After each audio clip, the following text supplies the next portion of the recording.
做生意除咗要貨如輪轉，仲講求物流嘅管理。今集陸叔會客室，香港物流協會嘅 Anthony Wong 咧，會講下現代物流管理嘅最新發展。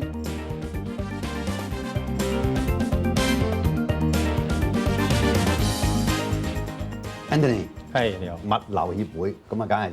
同你攞經啊，取經嘅物流。咁我諗物流係呢10年8年咧個名出咗嚟，但係運輸空運喺香港已經好耐嘅歷史。就算等船啊，或者就算即係以前三角碼頭咕喱咁，即係依家都可以叫做咧物流嘅一個好少嘅部分。你可唔可以講下咧香港嘅轉變個階段係點樣樣咧嚇？我哋香港物流嘅發展咧都有即係分唔同嘅階段。60、70年代初咧，因為嗰陣時個經濟啱啱起飛，香港嗰陣時嘅個工業，咁變咗就係話好多個香港嘅出產嘅貨咧，就最緊要就運去全世界。嗰陣時嘅所謂物流專注咧就係倉位，總之你有幾多貨幫我塞咗入去，運到過去外邊賣得到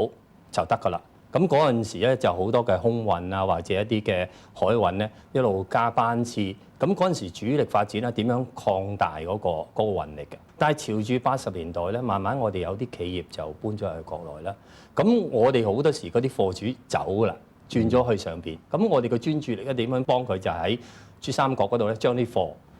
經過邊境點樣透過香港去出去全世界。咁因為當時咧國內嘅其他嘅口岸啊或者碼頭啊基建咧嗰個水平咧都係唔係咁高嘅，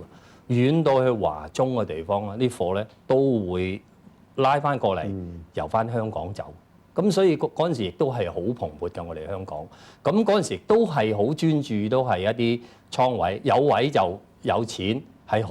奇貨可居嘅嗰陣時都係，去到依家千禧年啦，國內嘅好多港口啊，已經即係開始一路發展啦，技術啊已經追及啦。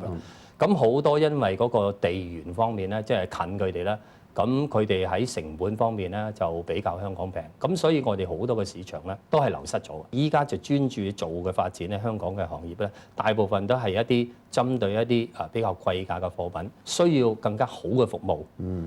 更加穩妥嘅服務，會唔會有啲生動嘅例子話俾我哋聽咧？原來其實香港依家嘅物流業咧係仲緊要過以前咧。係啊，因為依家個世界嘅經濟咧，即係開始轉型啦。譬如以前我哋係好缺物資嘅，但係依家我哋已經去到一個世代咧，就話好多新產品嘅湧現。咁一新產品一多，咁啊變咗就係好多人訂嘅嘢咧，個數量咧就係比較少，即係我哋叫小批量。但係又多品種。另外一樣嘢，因為佢哋新品種不斷嘅湧現咧，咁你要同時間競賽啦。你今日推出呢個產品，如果你唔快啲，仲第一時間去到個當地咧，你依家唔知道喺另外地球、另外一個地方用嗰個產品個功能比你多10個8個，兼且平咗20%嘅喎，已經推緊出嚟。所以我哋一定依家新嘅做物流咧，係應用咗好多嘅現代化嘅資訊科技啦、嘅系統啦、自動化嘅嘢啦，可以確保咁將客人嘅貨好準確咁樣可以送到去，等個產品嗰個生命週期拉長少少。咁依家就係好多嘅現代物流係幫一啲譬如製造業啊，好多生產嘅人咧，好多嘅種種嘅服務。喺物流服務業方面，大家點樣緊扣，令到咧啲產品真係好快去到消費者身上，但係亦都俾翻一啲意見，原來喂呢個產品 out 咯，你要就變咗一啲新嘅產品，或者呢個 out 喂。盡快用啲比較平啲嘅價錢去賣出去，係咪物流係用一啲咁嘅方法去令到大家咧知道咧係乜嘢產品最重要？係啊，嗱，譬如我哋物流管理入邊咧，其中一個比較好增值嘅功能，可以幫客人咧，就係一啲所謂嘅需求管理。好多時咧，我哋透過一啲喺個銷售點嗰度嘅一啲嘅數據，可以幫啲客人咧分析實際上佢嘅產品。依家佢買嘅產品邊種係最好買？係邊類嘅客人？咁從而不斷去幫佢去替換一啲引入啲新嘅產品，呢個就係好重要嘅，因為依家太多嘅新產品排住隊咁出嚟，咁邊種係對於你個企業賺錢嘅最多嘅？你應該係買嗰種。咁依家就好多，譬如超市啊，譬如一啲嘅百貨公司啦，佢哋依家開始都引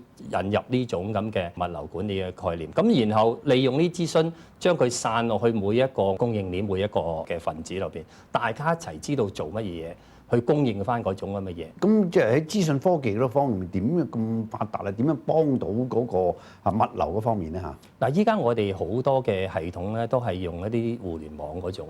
即係例如我哋叫所謂 web 嘅 technology。總之你任何一個我哋供應鏈入邊一個人咧，可以上到網嘅時候咧，我哋俾啲密碼，俾啲用家嘅編號佢咧，佢就可以見得到嗰件嘢喺邊度，數量幾多，依家賣唔賣得。透過呢個互聯網咧，我差唔多全球嘅每一個有關嘅人都知道呢個嘅產品，大家即係掌握到嗰種銷情咧，咁從而咪可以制定一啲 marketing 嘅策略出嚟咯。係啦，服務更加精益求精喎。而家我知道咧，頭先你講嘅協會咧，其實都好多會員，但係有啲大嘅，有啲亦都係即係中小型嘅嚇。咁你覺得中小型肯唔肯願意咧抌咁多錢咧，喺個物流嘅科技方面嘅物流咧做得更加好咧？但係個投資亦都唔少嘅，亦都真係分鐘咧都要轉變得好快。佢哋願唔願意投資？你覺得嚇應唔應該咁做咧？咁多年以來咧，我哋都係碰到一啲問題啫，就話資訊科技係一定要㗎啦，即係將來佢一定要利用啲資訊科技幫佢哋日常嘅做嘅嘢。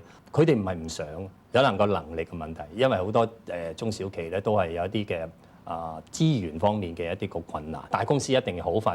已經上晒㗎啦，但係中小企咧就比較個速度慢啲，有可能開頭用一啲嘅比較唔係好新嘅嗰啲，然後逐步推一啲呢啲咁嘅系統，有可能分期完成啊嗰啲咁嘅嘢，同埋點樣升級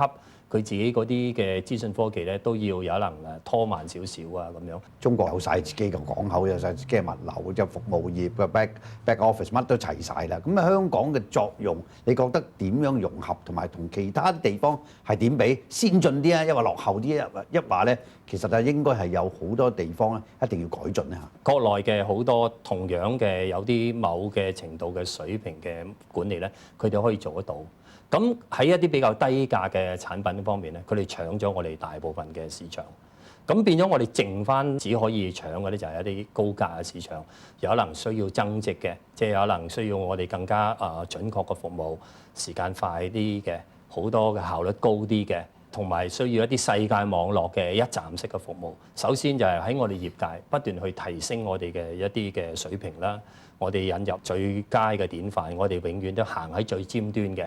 一路保持嘅一個領先嘅地位，有啲嘢咧你係冇得同國內拼嘅，因為喺個成本方面，佢每一個人嘅工資都比我哋低。咁譬如啲地啊方面嘅資源比我哋強，呢樣嘢係我哋係冇得去同佢去比較。咁所以一定要知己知彼，就利用自己嘅優勢去發展自己比較專長嘅方面。嗱，依家咧台灣亦都係咧，大家都知道三通啦嚇，第時嘅真係運去台灣嘅嘢直接可以運到啦。咁即係呢個咁嘅情況之下咧，你有啲乜嘢嘅喺協會之中咧取之有效啊，去發展呢個大中華概念嚇？好嘅做法咧，都係利用翻我哋依家嘅香港嘅，譬如我哋比較強嘅就係一啲嘅現代化嘅管理啦。我哋呢個喺物流方面嘅操作嘅技術啦，嘅世界嘅網絡啦。咁另外一方面咧，就亦都開始要開拓我哋嘅貨源。即係話有啲比較係一啲以前我哋未發掘嗰啲嘢，我哋希望就打通呢啲新嘅貨源，可以引翻得過嚟香港，從而補翻一啲我哋流失嘅份額。咁另外咧就係喺國內同香港大家雙方合作方面咧，最好就係話我哋發揮我哋呢方面嘅一啲嘅技術優勢。我哋想將來應該最好就係香港作為一個技術基地、物流大學堂，因為我哋畢竟國內普遍嘅水平咧就係比較低嘅。咁佢哋好多需要一個比較長嘅時間去學習呢啲嘅現代化世界一流嘅物流技術，亦都呢種技術對將來我哋國內嘅經濟發展係非常之重要。會唔會香港最後我想問你啦，人才嗰方面嘅培訓咧，就真係可以咧係發展俾國內嘅人士去取用，又或者係幫手係訓練國內嘅人才咧嚇？始終香港人口係少嘅，因為國內個需求係好犀利，佢哋每年大概係需要3萬個一啲高級嘅一啲嘅管理人員。咁我哋香港係冇可能即係滿足得到嘅。咁香港嘅其實好多人才可以喺呢方面出口去推動國內嘅發展，但係有一樣弱點就係香港人都唔係好喜歡上面工作。呢個係需要一段時間去慢慢適應雙方嘅。新思維對物流業咧非常之重要，因為新思維令到我哋可以不斷去重新檢定我哋依家嘅流程，提供一個新嘅解決嘅方法。咁另外咧，呢啲新思維咧就係可以嚟自我哋嘅香港嘅特殊嘅優勢，就係面向世界。我哋有好多嘅成功嘅例子，激發我哋諗好多嘅新嘅做法，吸引到我哋嘅客人會不斷會用我哋，因為我哋有創意。永隆銀行特約投資全攻略係由永隆銀行贊助播映。以下落嚟請收睇，深入探討細漢恩仇家時事歡。